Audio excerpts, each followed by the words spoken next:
तो ये भोपाल से खबर सामने आ रही है। एमपी के 86 सीटों पर ऐलान कर सकती है कांग्रेस और उम्मीदवारों के नामों पर आज दिल्ली में मंथन होगा। सीईसी की बैठक में प्रत्याशियों के नामों पर मुहर लगेगी। कमलनाथ, रणदीप सुरजेवाला समेत कई बड़े नेता इसमें शामिल रहेंगे। जातिगत समीकरणों को इनके आधार पर ही बैठक होगी। वहीं आपको बता दें कि कई महत्वपूर्ण नाम बताए जा रहे हैं और आज का दिन महत्वपूर्ण इसलिए भी क्योंकि दूसरी सूची को लेकर भी कई कयास लगाए जा रहे थे। कुछ सीटों पर नामों का ऐलान नहीं हुआ था, जिन पर कयास ये लगाए जा रहे थे कि दूसरी सूची में उन पर वो नाम सामने आ सकते हैं। बिल्कुल, मध्य प्रदेश की 86 सीटों पर आज ऐलान हो सकता है। जी मीडिया संवाददाता प्रेरणा मिश्रा हमारे साथ जुड़ गई हैं। प्रेरणा, क्या वही आधार रहेगा दूसरी लिस्ट का भी कि जिताऊ कैंडिडेट को ही उम्मीदवार बनाया गया? सूत्र क्या बता रहे हैं? क्या बड़े चेहरों का टिकट कट सकता है? बिल्कुल। ये तो जाहिर है मनु और कोमल कि बड़े चेहरों को ही पार्टी मौका देगी, क्योंकि पार्टी अब कोई चूक और कोई गलती करने की स्थिति में नहीं है। और यही कारण है कि कांग्रेस पार्टी के जो हमने पिछली सूची देखी थी, 144 नामों का ऐलान कांग्रेस पार्टी ने अपनी पिछली सूची के माध्यम से किया। उसमें कई बड़े चेहरे थे, कई सिटिंग एमएलएस थे, हालांकि कई लोगों के टिकट कटे भी थे। उनमें पूर्व विधानसभा अध्यक्ष एनपी प्रजापति भी शामिल थे, जिनका टिकट कटा था।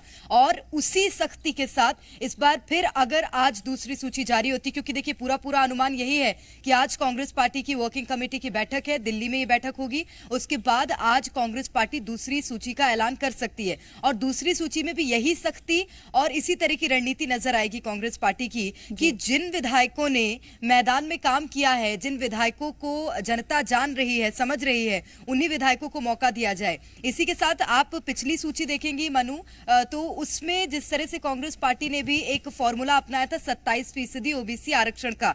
हालांकि 27% ओबीसी वर्ग को टिकट दिया गया था और उसी के आधार पर मैं ये कह रही हूं। इसी के साथ अब आदिवासी वर्ग पर भी कांग्रेस दूसरी सूची में फोकस कर सकती है। हालांकि इससे पहले भी अगर बात करें भांडेर से जिस तरह से टिकट दिया गया, इसी के साथ फूल सिंह बरिया को जैसे टिकट दिया गया, उससे ये साफ नजर आ रहा है कि कांग्रेस पार्टी आदिवासी वर्ग को भी साथ लेकर चलने की फिराक में है और 86 सीटों को लेकर आज मंथन किया जाएगा। आज के मंथन में नेता प्रतिपक्ष डॉक्टर गोविंद सिंह भी मौजूद रहेंगे। पीसीसी चीफ कमलनाथ तो लगातार दिल्ली की बैठकें कर ही रहे हैं और उनका दिल्ली का दौरा हो ही रहा है। बीते दिन रणदीप सुरजेवाला को एक बहुत महत्वपूर्ण बैठक के लिए अचानक से दिल्ली तलब किया गया था और मल्लिकार्जुन खड़गे के साथ बीते दिन उनकी बैठक थी। यही कारण था कि रणदीप सुरजेवाला बीते दिन वचन पत्र के विमोचन कार्यक्रम में भी शामिल नहीं हुए थे। इससे आप अनुमान लगा सकती हैं कि कितनी महत्वपूर्ण आज की बैठक होने वाली है कांग्रेस पार्टी की। और ये पूरा अनुमान इसीलिए मैं कह रही हूं कि लगाया जा रहा है कि आज कांग्रेस पार्टी अपनी दूसरी सूची जारी कर सकती है और 144 जिस तरह से पहले ही कांग्रेस उम्मीदवारों का ऐलान कर चुकी है, आज 86 नामों पर सहमति बन सकती है। उसी को लेकर आज मंथन दिल्ली में। बिल्कुल, चलिए प्रेरणा, बहुत शुक्रिया ये महत्वपूर्ण जानकारी हमसे साझा करने के लिए। तो 86 नाम बताए जा रहे हैं जिनका ऐलान आज हो सकता है मध्य प्रदेश में।